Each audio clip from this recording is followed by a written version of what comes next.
Hello and welcome to episode 63 of Fergo and the Freak. I'm that bloke from Rugby League Project, Andrew Ferguson. You can find me on Twitter at AndrewRLP. And joining me as always is the glorious League Freak, who you can find on Twitter at League Freak. How you going there, mate? Pretty good. I've spent all morning getting ready for this episode, so this should be a really well prepared one. Yeah. So what are we going to talk about? Let's talk about referees and the job they're doing, and the media attacking them, and clubs attacking them, and basically everybody attacking them, and not really paying attention to what's actually happening in reality. Or anyone standing up for them, for that matter, except for you and me. Yeah, pretty much. It's like us. Even the NRL has stopped standing up for the referees, which is kind of, in my opinion, disgusting. What do you reckon? I agree. I mean, they're going out of their way to now do a critique of their work every Monday morning with Graham Annesley, which I think is absurdly stupid because that's just yielding to the media and all their whinging. So I'm happy to give them to go out there and bat for them. I mean, people see that I went on Twitter recently and had a big rant about it. So yeah, I'm definitely on their side. How about you? Yeah, well, I think the Graham Annesley PowerPoint presentation is just stupid. I don't know who it's aimed at. Like, obviously, if you are pretty happy with how the referees are going, you're not going to watch it. If you're extremely upset about how the referees are going, you're going to watch it, and he isn't going to convince you otherwise. No, that's the thing. You're going to watch that, and he's going to convince you that you are justified in not liking what the referees are doing because he's convincing the haters that there's a reason to hate the referees. Yeah, and exactly. I just find it absolutely fucking stupid. Yeah, so do I. And it's like, if we had the same sort of breakdown of teams, and like we were just destroying players for making mistakes or missing tackles or whatever it was, whatever mistakes they make, because no team in the history of the game has ever played perfectly. I think people would get a little bit upset that their teams and their favourite players and stuff were being attacked. And yet it's all right for the referees for some reason that they might make one decision that's wrong or even make a decision that's right, and their boss has to go up and say, well, this is why the decision is right and blah, blah, blah, blah, blah.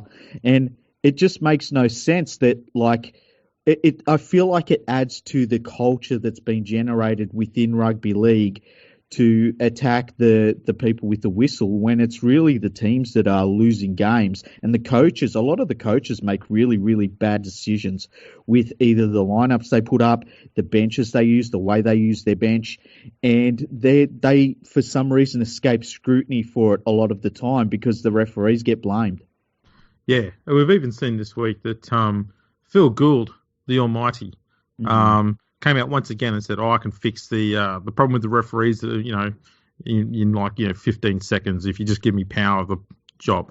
Now, he came out and said the same stupid thing last year when all the penalties were being blown because the referees are trying to clean up the ruck.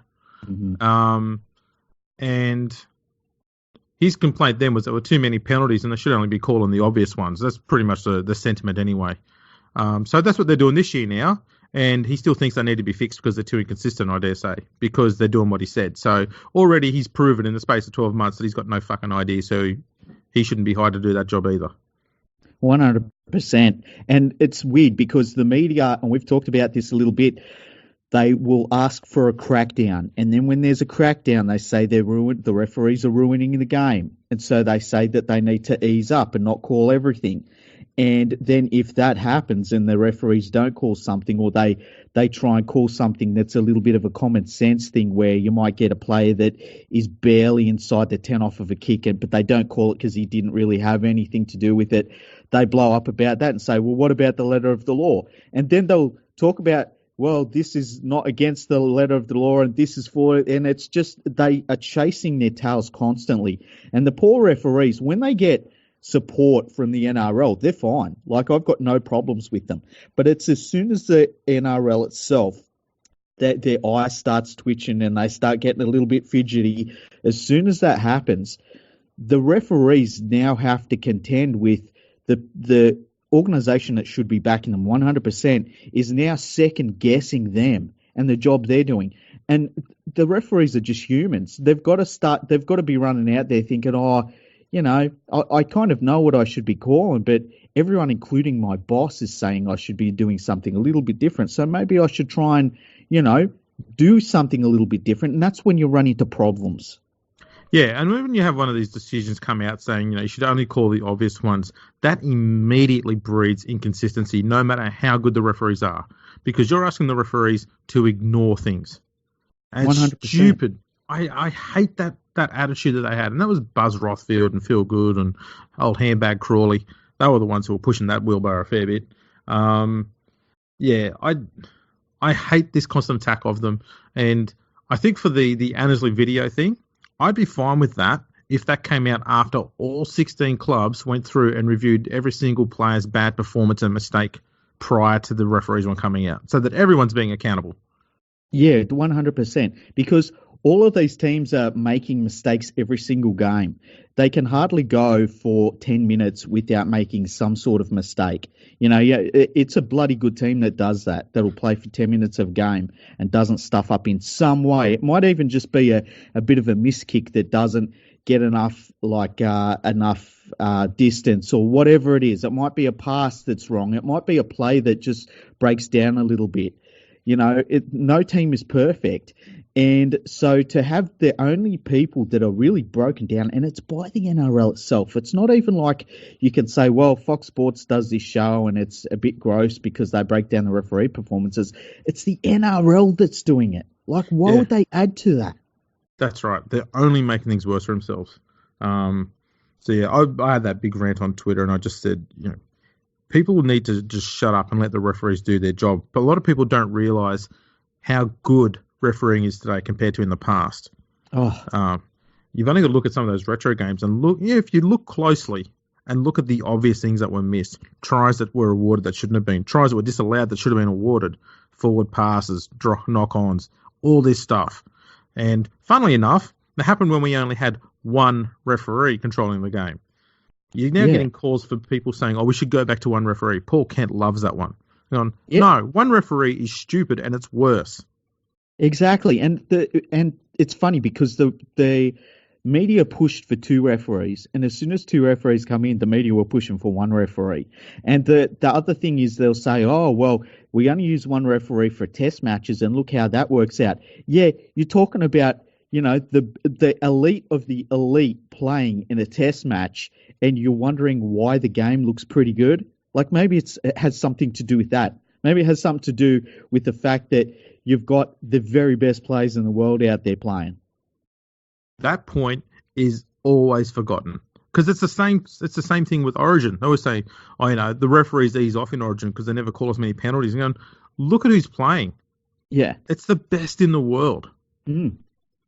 They're not going to pick people out there who are going to be, out there constantly dropping the ball because they're giving away penalties. That's not what they do. Yeah, that's the point. Yeah, that's why they're elite. Yeah, look, and this is a problem, okay? And this is why the NRL should not be listening to the media, because the media isn't out there trying to get a solution. They don't want rugby league to get better. They don't want rugby league to be fixed. What they want is rugby league in a situation where they can never fix itself, so they can keep whinging about it. The media is all about trying to create news for itself. So this is why they like going after CEOs, why they like going after coaches, and why they like going after referees, because they sit there and bitch and moan about them all the time until something happens, i.e. someone gets sacked, they change some rule, whatever it is, and then as soon as there's a change, they can bitch and moan about that. And all they do is keep bitching and moaning until they get a change so they can bitch and moan about the change. That's how they work. That's why they should be ignored. Completely ignored. And there's another thing too, and think about this. How many people within the media, and I'll even go with former players and stuff, how many of them are doing actual game analysis and breakdown about what we're seeing on the field? Not enough. Nowhere near enough. The only one that really stands out for me right now that consistently does that is Billy Slater, and he does it during the call of football games. It's not like he has a show where he's doing that sort of thing. There's not one rugby league show where they're sitting down and breaking down what we're seeing on the field.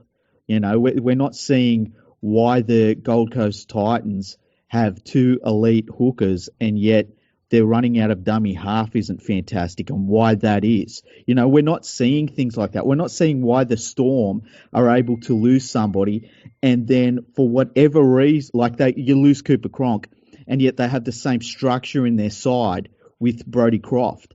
We're not seeing those breakdowns of the game. And my feeling is that, first of all, it's obviously easier to talk about all of the surrounding bullshit around the game. It's way, way easier. Any idiot can do that.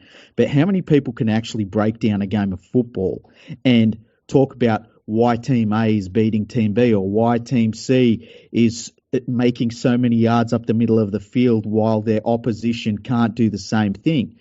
Because it's difficult. And you've got to know the game if you do that. And you've got to actually watch all the games and really have a feel for the game to do that. Not many people are doing that at all in the media. Instead, they're talking about this week they're getting on the Storm and they're saying, the Storm have come up with a new tactic. And it's clockwork. Every single year, apparently, the Storm come up with a new tactic. And the Storm are the best in the entire world, maybe in world sport, for adapting to what the current rules allow and disallow. But it's not like the Storm are going out there and doing something that every other team can't do or every other team isn't trying to do, just the Storm do it better. And I hate seeing it, how we come into the finals, we're about to get into the finals, and every year it's like, look at what the Storm is doing. It's like they've got it written on their calendar or something. I agree. It's like clockwork. It's the same thing every year. It happens around Origin 1 every year. Buzz Rothwell comes out with a piece and he asks the referees to not get too heavy-handed, even though penalty counts in Origins rarely get above 10 for the whole match. Yeah. But guaranteed, game one, there'll always be let up and Buzz whinging about referees being, don't give away too many penalties and ruin the spectacle. Just boorish, buff-headed bullshit. Lovely alliteration too, by the way. Yeah, it's brilliant. That's why you're an author. Yeah, well, that's true. Yeah. By the way, anybody that's listening, I saw Andrew's book yesterday. For the first time, I saw it in a QV. What's the name of the place? QBD. That's it, QBD. And yeah, I was so excited. It was fantastic. I was like, ah. So yeah, that's all I had on that. That's all good. I think what the referees are doing last year at the start of the season with that massive crackdown, I wish that had been persevered with, because we would have a much better game now because of it.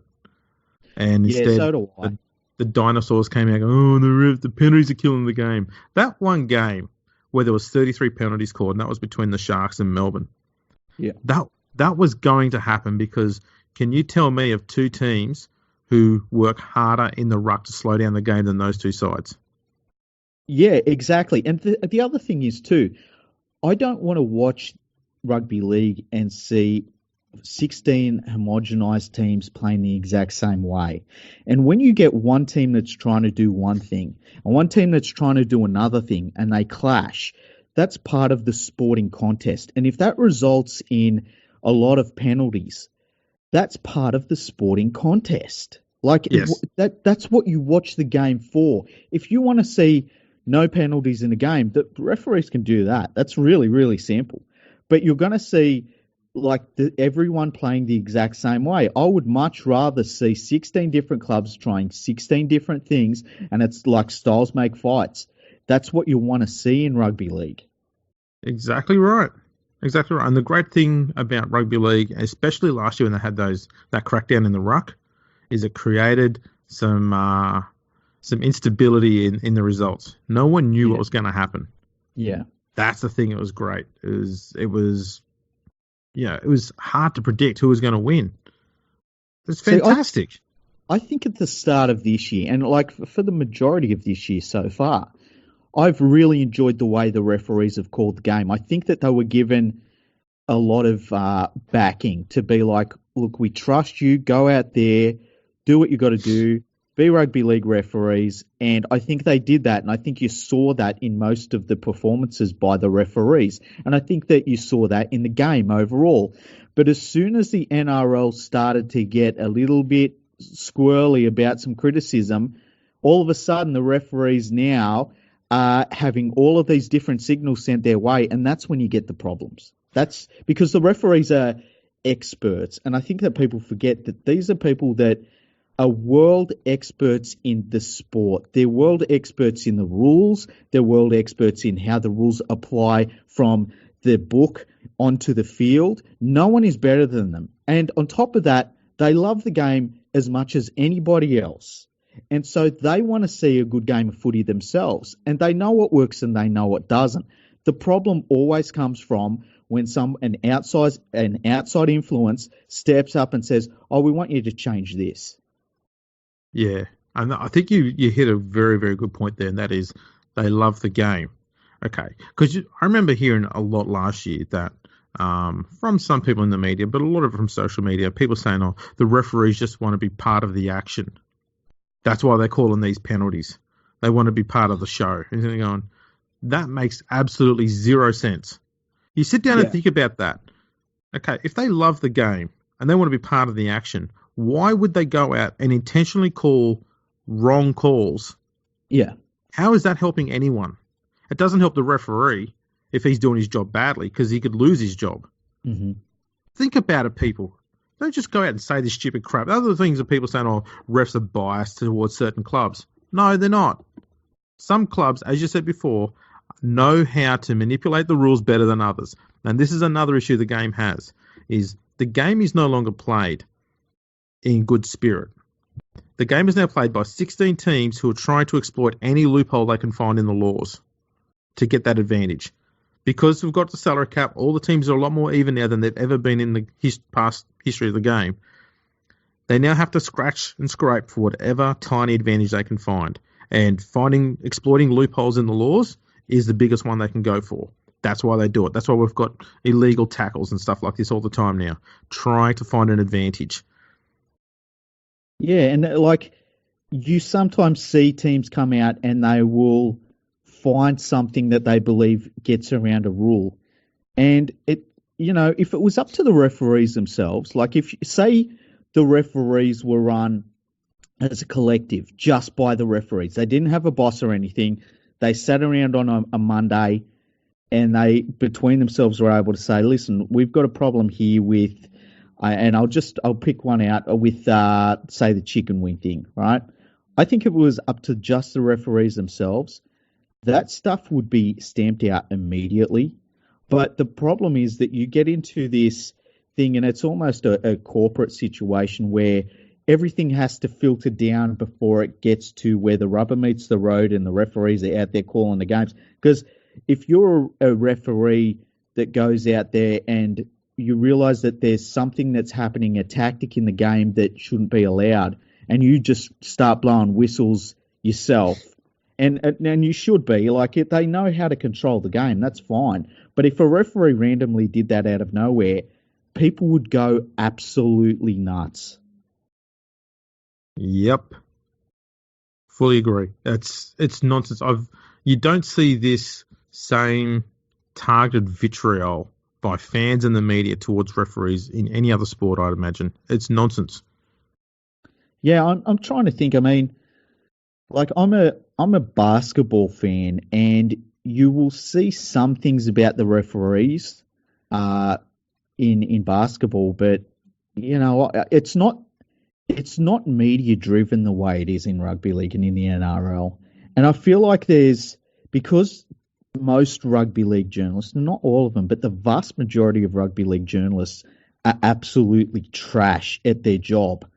I think they just, they go into the lucky dip and they pull out and it's like, oh, referees, I'm going to talk about referees now. And then they'll go back in and, oh, trade window. What about that? Go back in. Oh, loyalty. Let's talk about how loyalty's dead.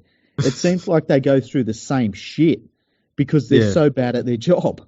Well, one that I saw that come up too during the week was Paul Kent going on about how Mad Monday, something he used to practice, should be scrapped.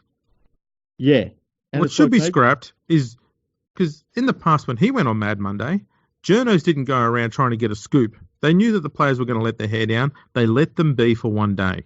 Nowadays, nah. They know that Mad Monday's the day they're going to get a big story that they can run with for the whole off season. So they're going to go and badger anyone they can to get something out of them. That's how it works now. The problem isn't the players. The problem is the media now. Yeah, and the thing is too, like, it was funny when Paul Kent was saying that on NRL 360 because he's sitting across from two rugby league players, two men, two adults, and saying, listen, I think you should just be banned from celebrating the end of the season. It's like, what are you talking about, you fucking idiot? Go away. What do you, like, it makes no sense to me that somebody would be that self-righteous that they can say to a bunch of adults, I've decided that when it gets to a certain time of the year, you're not allowed to do something that I don't approve of. It is literally having a party. And you can say like, you can say get rid of the alcohol, just stop doing this, stop doing that, blah, blah, blah, blah, blah. But they're just celebrating the end of the season. I mean, there was at one point where I believe he said, well, the only team that should celebrate is the one that wins the grand final. It's like, fuck off. Go away. What they should do, every single team should have their Mad Monday on exactly the same day at the Daily Telegraph offices. With all the staff there. Yeah. And wear exactly what the staff have said they're allowed to wear. It's like they should all be in suits and ties and be drinking green tea and, No, I'd rather they all turn up there wearing whatever the hell they want. They can dip their balls in beer if they want. They do it all in the Daily Telegraph offices. They just get themselves smashed in there. And you know what the funny thing is about that? The journos would love it because then all of a sudden they wouldn't be the complete and utter outsiders that they actually are. They wouldn't be on the outside looking in at something they wish they were part of, but they're not. They would love to feel like they've got friends for once. And the people that want to talk to them and that actually like them, they'd enjoy famous people. That. Famous people, because then they can do legitimate name dropping then. Yeah, exactly. 30 years time. Oh, I remember I had a beer with Gareth Widdop one day, and he was talking about James Graham and Tyson Frizzell and names and names and names. There's no point to this story. I'm just saying names. I often wonder what it's like when, sometimes you see these journos and they'll say, oh, I just got a text from blah, blah, blah, or I just called up blah, blah, blah, and we talked about this. I wonder what it's like for the players when, like, say they're at home and they look at their phone and one of these idiots is texting them and calling them and they're like, what the fuck does this cunt want? That's what it comes down to. I argue that doesn't even happen. I wouldn't be surprised. I think that talk about I ring this person, I text this person, I think that's all just posturing. It doesn't happen at all. Yeah. Yeah. I think that there would be some of them that are genuinely nice people that you could have a chin wag with and that players might just generally like, and there's some, and I'm not going to embarrass them by saying their names, but there's some of them out there that I think genuinely do talk to quite a lot of players because they're nice enough people. But the vast majority of them, they're just outsiders. Look, and it's like, I don't want to hear from you. How would the conversation go? Let's pick a rookie, say Bronson Cherry. Yeah. Okay. And he's at the Sharks. How's the conversation go when old mate Buzz Rothfield comes up and he wants to give him his phone number? This is a really good question. Hi, Bronson. Do you know me? And he goes, no. Who are you? I'm the most feared journalist in rugby league. My name's Phil Rothfield. You can call me Buzz. I'm your mate. I like the Sharks. Do you want my phone number? No, old man. I don't want your phone number. Yeah. I'm really important. I can write good stories about you. Yeah, nah. I'm okay, mate. It's all good. Do you want another beer? Bro. Nah. Yeah. It is. It's very strange. How does that transaction take place when they spend so much time being negative about it? I mean, whenever Buzz gets low on content, he'll go to the Sharks. He'll find some sort of negative thing to write about them because he's such a big fan of the club. Like he brought out the one this week about how they're struggling to be out of the cap for next year. Yeah, there's nothing else to write about Buzz. It happens time and time again. He'll always go to his old club and dig up some shit there. It's like an easy target. It's like shooting fish in a barrel for him, except there's no fish and there's no barrel and there's no gun. I just find it like I feel as though rugby league. I won't say media, but I feel like rugby league journalism in general it just keeps getting lower. It's like I tend to think sometimes I can't get lower than this, and then it just surprises me how terrible it is. And I don't know what it's been, but in the last, I feel like 3 weeks, it's just gotten worse and worse, in my opinion, to the point where you watch stuff I'll watch TV and I'll see all these journalists talking to each other, and you're like, it's just how much lower can it go? I think there was a classic story during the week. So was it Monday, we had the story about Sean Lane and his little bag of white powder. Yeah. And then a story a day or two after that was how Sean Lane almost has a car accident and we're trying to evade the media. Like, you've just caused a story and then wrote about it and trying to come off as though you're not the bad guys. Yeah. Like, seriously? It's like another version of when you see articles where they'll say, Paul Kent says something about team XYZ, and it's like, that's not news. That's not rugby league news, you know? Yeah. And the other thing is, are you a journalist or you're a commentator, right? Because you and me talk about rugby league, and we would never, ever call ourselves journalists because you can't really be both. You know, you can't sit back and make these judgments about players and clubs and officials and things like that. And then but I am also have no bias. I call what I see and I write about what is going on in the game because you just can't do both. You're one or the other. That's right. It's an easy difference to make too. You know, the other thing that gets me too is Paul Kent's utter distaste for social media when we all know that all these journos love it and they're involved in it somehow because that's now where they get most of their stories from because most of the players are on there and it's the only place that these journos can go to get a gauge of how fans are feeling about something, which tends to be how a lot of stories work now. So instead of the journo coming across saying, I believe this or I believe that, they'll come out with the fans this, the fans that, and it comes from social media. So for him to go out and call most of the people on Twitter as peanuts and dickheads and stuff like that, they've helped him with his job an awful lot over the years. It was kind of funny though. He was criticising Twitter users as most of the people on there don't even use their real names. They've got fake names while he's got Paul Crawley sitting across from him. Mr. Burner account. Hi, Fran. Hi, Fran. How you going, Fran? He sat there quiet like the Muppet he is. Oh, man, it's terrible. And the other thing is, too, like, and it's just on a little bit of a different tack, too. There's all of this talk about the racial abuse that's been going on social media. I think that the thing that kicked it off might have been there was something was said on Instagram from memory to Latrell Mitchell and a couple other players. And there's all of a sudden there's this big rush to like, let's kick them out the game for life and stuff. And I understand the sentiment. I really do. And it's like, if you're jumping on social media and saying stuff like that, you're just a prick. Like, what are you doing? Just, do something else, right? So we're not condoning that at all. But it's like, let's ban them and how about we ban people from rugby league for life that king hit referees or that are known for doing like terrible, disgusting acts on the field to opposition players or that have been charged with multiple, violent acts against people.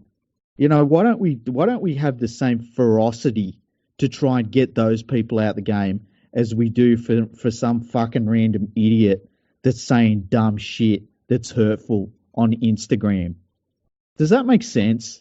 I get where you're coming from. Yeah. I mean, maybe I'm putting it in a wrong way, but I just feel as though like this, I don't. It's Well, let's say why not have both? Like, I yeah, I've long yeah, said, right, that racism is the simple most dumbest thing that humans have ever created.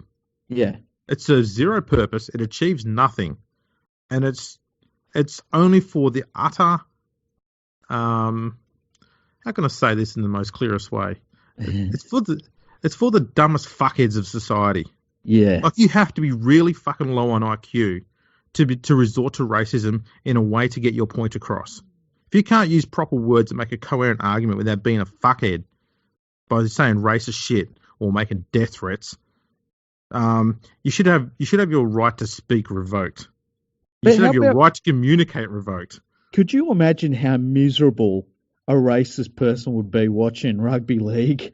Oh, they Like spend all their we've life got, going, oh, not that fella. I don't like yeah, him. He's the wrong colour. I don't like him. exactly. He's okay with gay marriage. Yeah, it's like we're Jeez. really lucky to have a sport that's got so many different players from so many different backgrounds, and it's great. It's fantastic. But man, if you are one of those people that thinks that one sort of race or skin color or something is better than anyone else, or you get upset about that sort of thing, man, you really are going to be upset watching a rugby league game. Yeah. It's like, fuck, man, go and do something else. I've got this for the racists out there, okay? Rugby league's not going to change. It's going to always be quite diverse with cultures and colours. So if you don't like it, go and follow another fucking sport. Yeah, exactly, exactly. It's very, very strange. People are weird, man. It's just like the journalism thing. Just when I think that people can't be weirder, they find new ways to be weird. Yeah. Just realising I've been quite sweary today.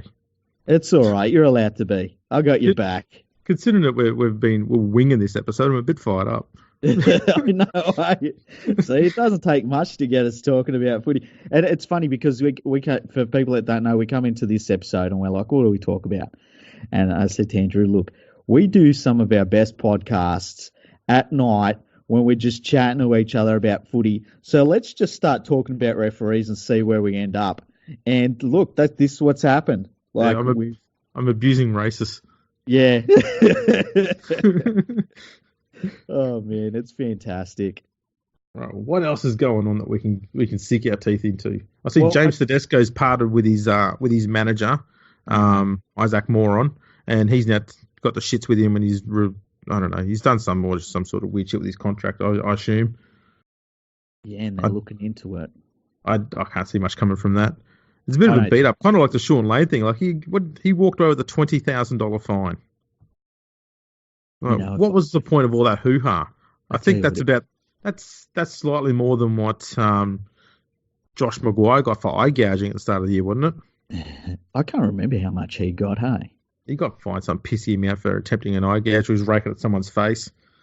Yeah, tell you what, if I'm Sean Lane, right, because the integrity unit talk to him and everything, I sit down with the integrity unit.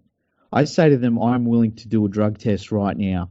Or you'll find that I'm serious though. I would say, you'll find that I am clear of any drugs. I'm not leaving this room until I do a drug test. I would even do it right in front of the integrity unit if they wanted me to, right? And then when it come back clear, because it's pretty easy to test for certain sorts of drugs, I would tell them to fuck off and leave me alone, because he obviously has not tested positive for any drugs at all, right? This picture could have been of anything from any time. You know, it's if you've got some proof that he did something wrong, but proper proof, not just like, oh, I don't like the look of that, fair enough. But if he passes a drug test and he's fine, fucking leave him alone. You know what I want to see this Mad Monday? Yeah. Every single player turning up with a bag of icing sugar.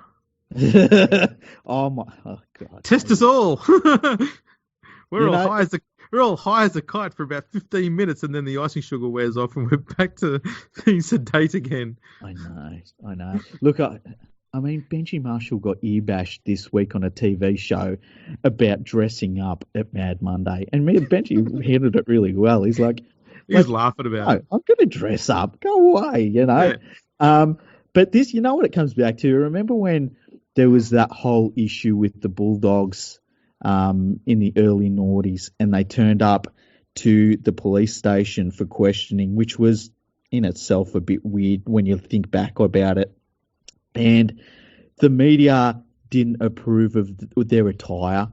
And then was it last year? Oh, it was early this year. No, it was early this year when Valentine Holmes was able to come back, and they were like, he's wearing a hoodie. And it's like, you fucking bastards. Like, you will attack anything. Like, say Valentine Holmes got off the plane and he gave them a press conference, which is all I want. They just are fishing for content, and he was dressed in a suit.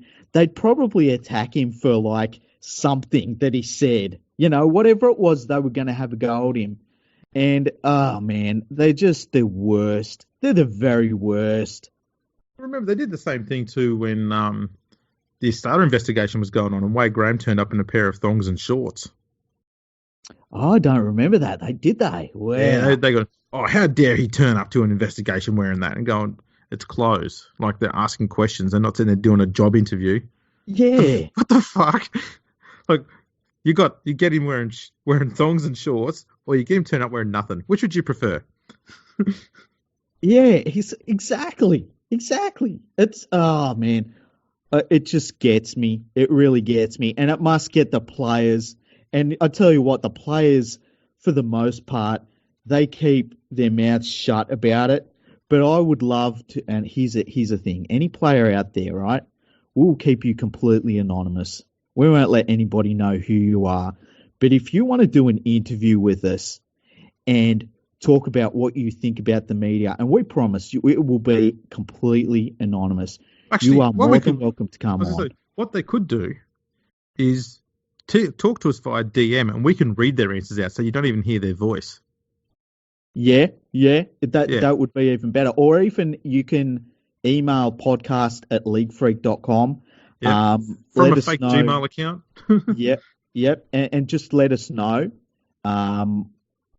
what you think. And we will keep you anonymous, because we're not that sort of people. Like, we're not the sort of people that's like, oh, yeah. It's just not who we are. So, because I would love to know what players really think of the media. I would love it. And to credit to them, they play it pretty close to their chest for the most part. Yeah. Yeah, they do quite well in that regard. I'll give them credit for that. Yeah. It's good to see, though, that you've got players now who are going out there and doing their own media stuff. Like, I know my missus was on here quite a few episodes back talking about how Chad Townsend does that. Yeah. He does like video blogs and stuff. And he talks about, a day in the life of him, and he interacts with his fans on there. Completely bypasses everybody. Yeah. It's just the player straight to the fans. And I think you're going to see a lot more of that. Yeah, because the media hates it because he's giving away the scoops and bypassing them. And it's going straight to the fans, and the media's getting no money out of it and no publicity out of it. And he's doing it all for himself off his own bat. And I love it. I want to see all players doing that sort of stuff. I agree. Except Tyrone May. I don't want to see his content. Well, you know.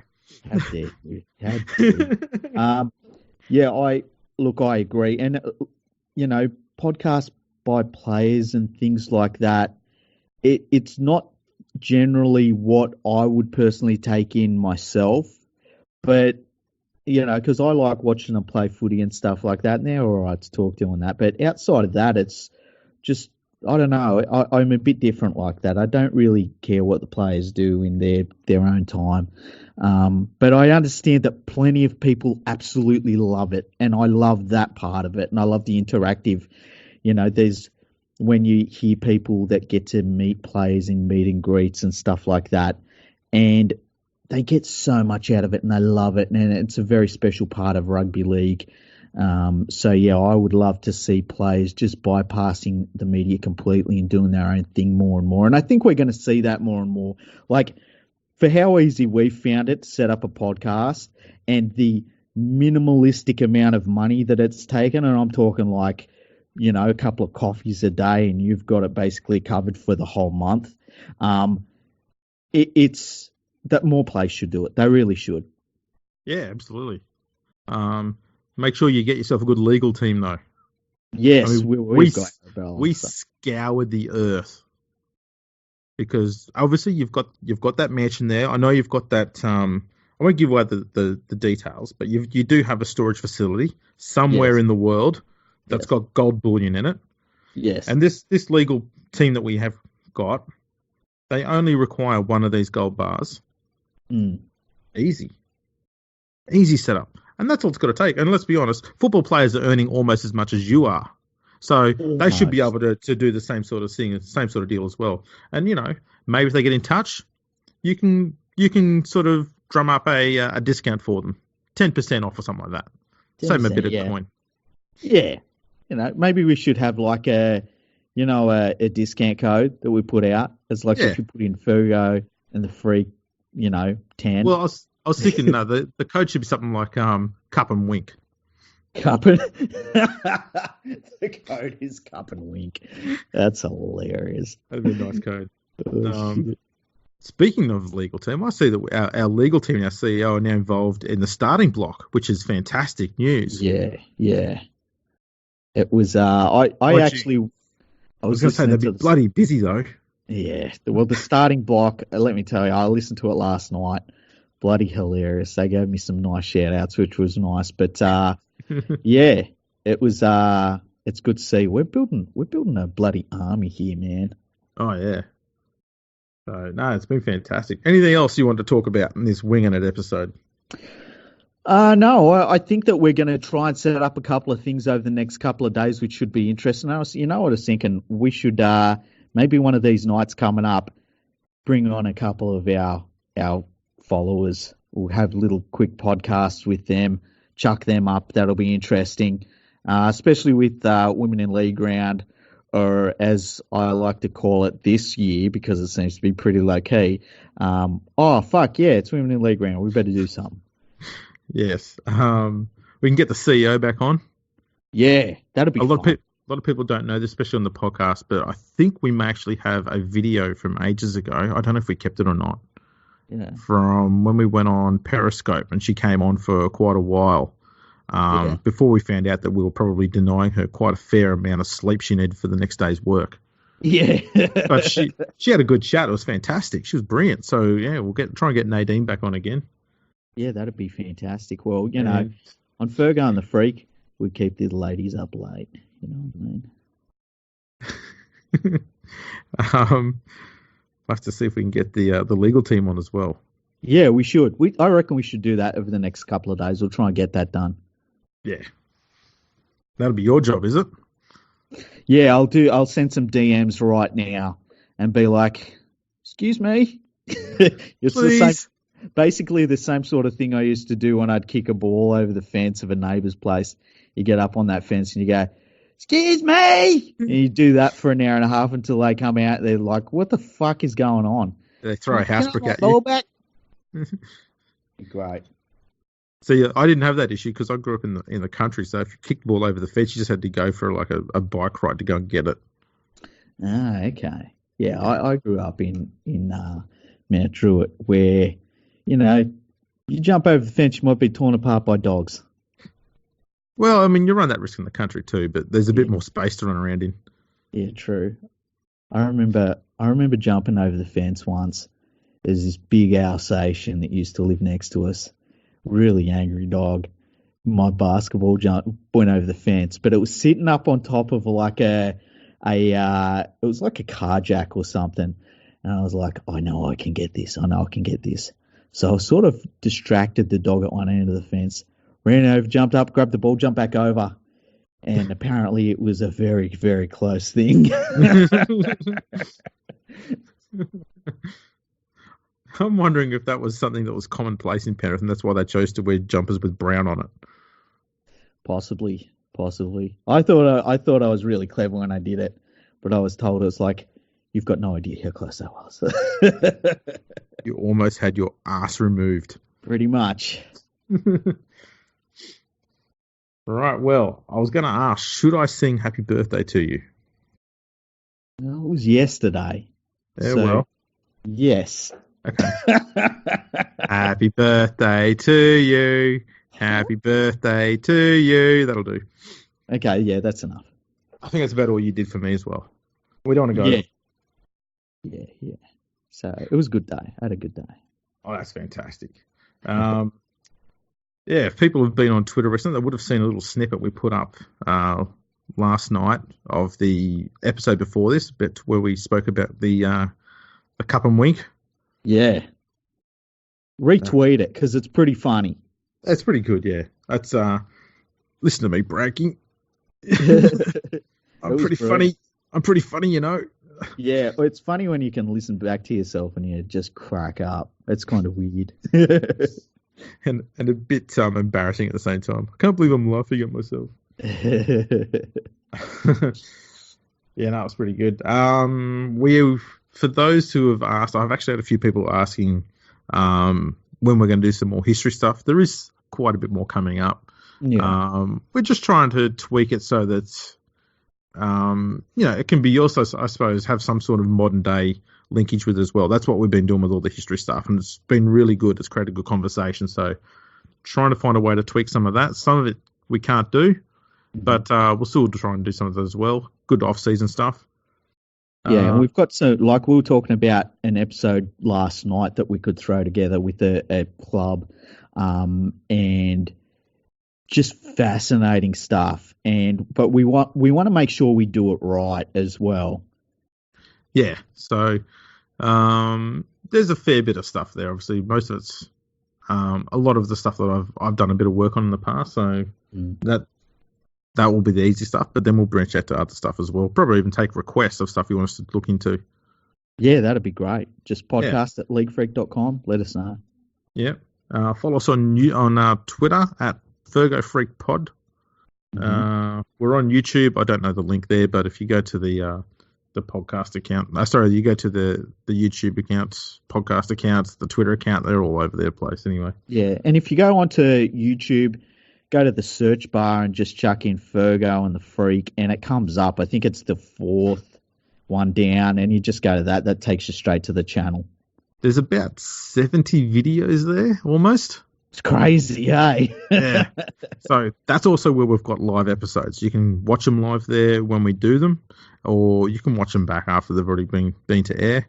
We haven't talked about when we're going to do our next live show. Yeah, we'll have to work it out, hey? Sometime this weekend, probably. Yeah, probably.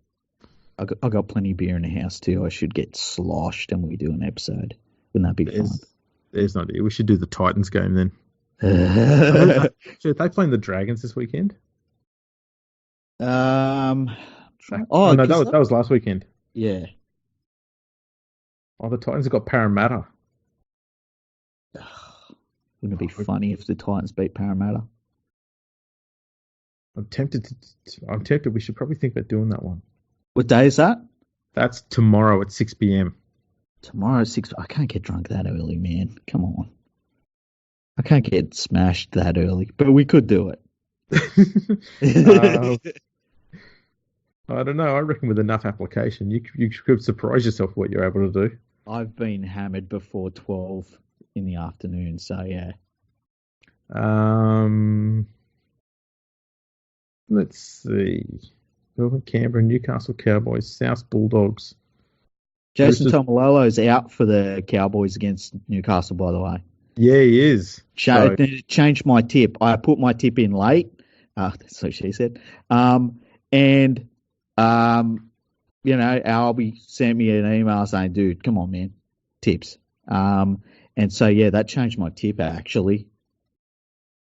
Right. Well, you just need to hope that Mitchell Pearce doesn't have another stinker, otherwise you might be wrong. I know. The way I saw it was like, you take Taumalolo out of the Cowboys pack, they're not performing well. And, they just lost 200 metres. Yeah, that's like taking Clint Gutherson out of the New South Wales Origin side. Yeah, it's like just hopelessness. Yeah. Complete barren hopelessness. He's the best 18th man we've had in the history, undefeated. Yeah, undefeated. Worth all of those. What's he on? 3.4 million a year? Something like that. Yeah.